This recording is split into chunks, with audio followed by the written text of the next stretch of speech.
this is our wrap up of proof. This is the kind of grand finale, several examples of some fun proofs. So first I'm going to wrap it up in a nutshell of what all of proof entails, and then we're going to go through a bunch of examples. So this is proof 101. This is everything you actually need to know about proof in my mind, right here in one slide. Okay, so there's sort of two big areas, and we've covered them both now: direct proof and indirect proof. And first we're going to look at direct proof. So there's a couple things, and today I'll show you proof by cases, but it's this idea that direct proof, remember, is the one where we're starting from our assumption and we work towards our conclusion, and that's it. There's no sort of deviation, but we just go straight through there. And the one thing that we haven't really gone through is sometimes it makes it easier if you break things down by cases. So if I wanted, oh, 1 second. Whoa. Okay, sorry. My daughter just dropped off a kitten and left the door to their room open, and there were kittens just flowing out. It was going to be exciting since nobody else was going to be at home. They were going to have run of the house. Okay, apologies. That's life in my house. Okay, so imagine, can you think of a time, like say that I'm proving over all of the integers, can you imagine where you might want to logically break that so that you're dealing with different cases? So cases is different scenarios, right? How would you break that? If you're going over the integers, where's a logical breaking point? Yeah, 0. So the negative numbers behave differently than the positive numbers. When we multiply, right, things happen differently. So if you were talking about x squared, things are happening differently in negatives versus positive, especially when you start cubing things, right? The negative sign is going to stick around, and when you square things, the negative sign goes away. So you might just say, you know what, I'm going to consider the negative numbers, and then I'm going to consider all the non-negative numbers, or I'm going to consider the negative numbers 0 and the positive numbers, and treat them differently. So the way that if you were choosing to do that, if you thought it was easier to kind of get a handle on, first you break it into cases, and you decide what those are, and then you use inference to show that the theorem holds for each of those cases, which is kind of like saying you're doing direct proof. You're just doing it 3 times over if you have 3 cases, or twice over if you decide that there are 2 cases. And you generally do that if it makes life easier for you, right? If it's easier for you to think about what's happening with the negative numbers on their own and the positive numbers on their own, okay?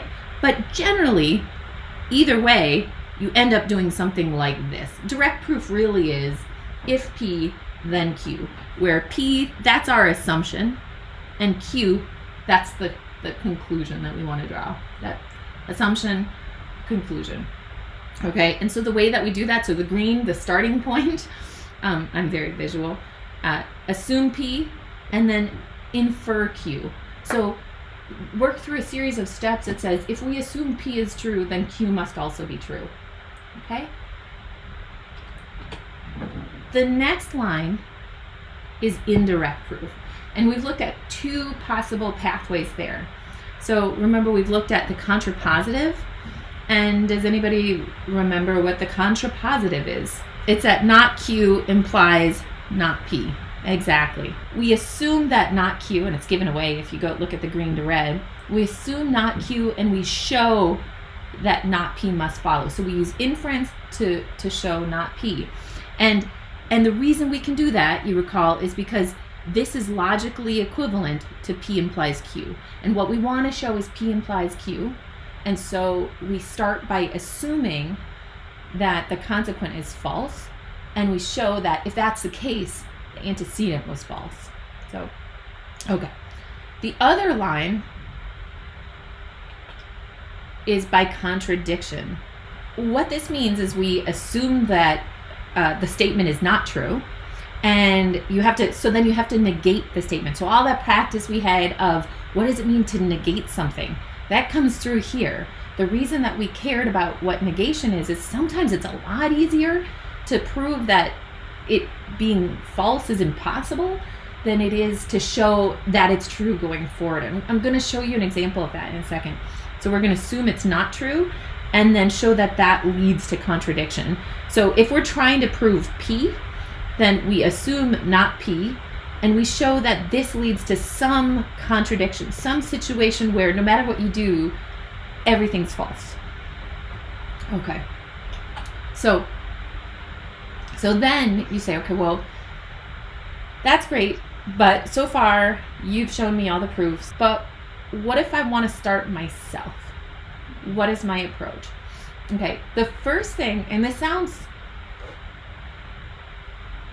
trivial, but it's a really important step.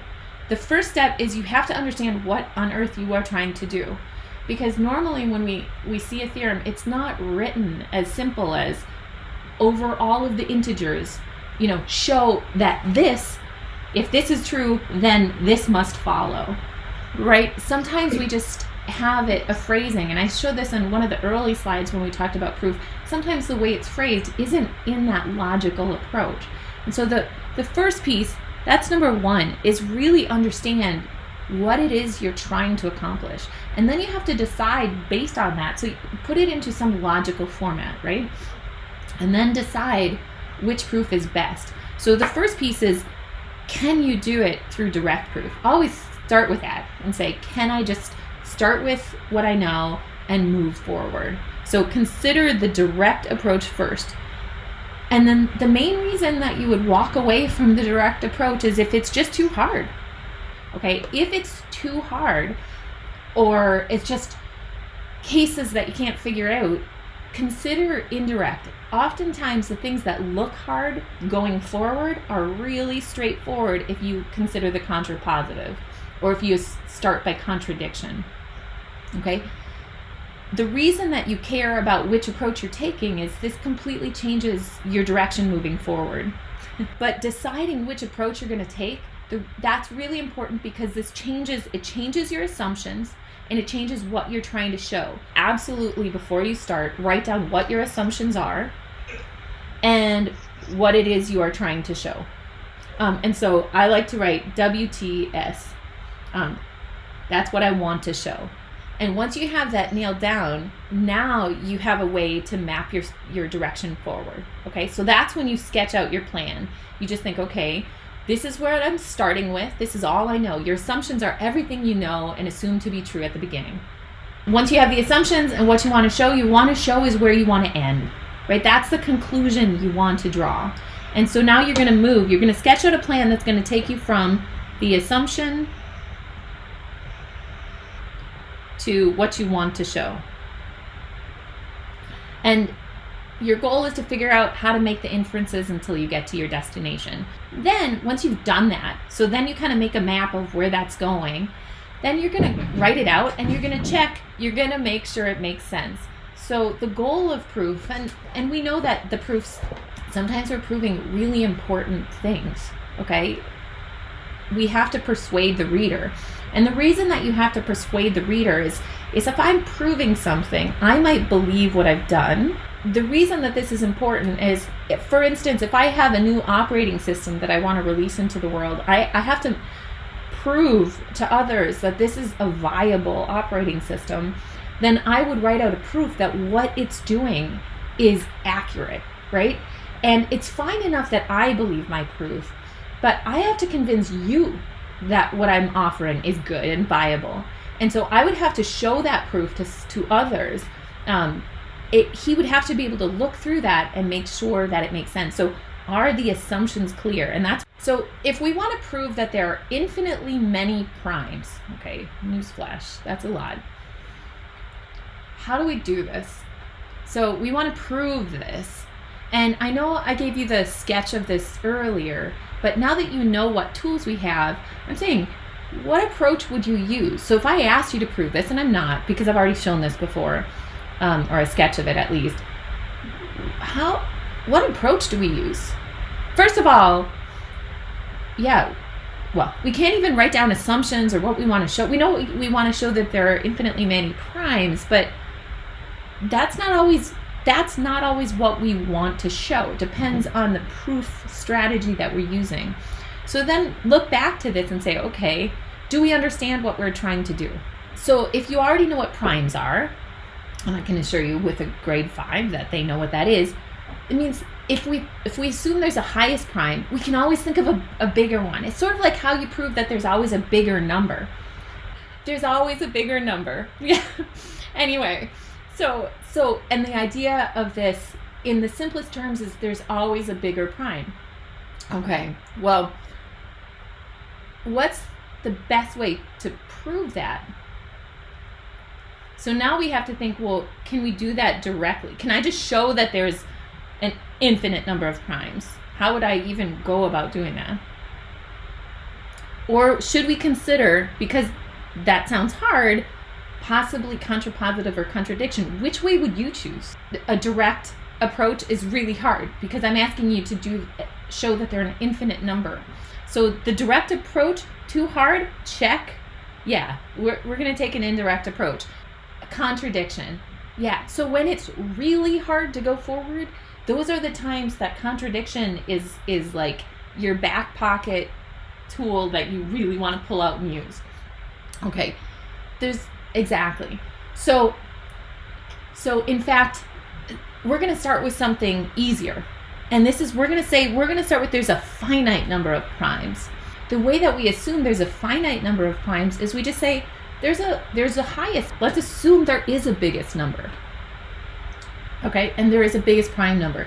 So we're going to say P is the largest prime number. And so that all the integers bigger than P, they are composite.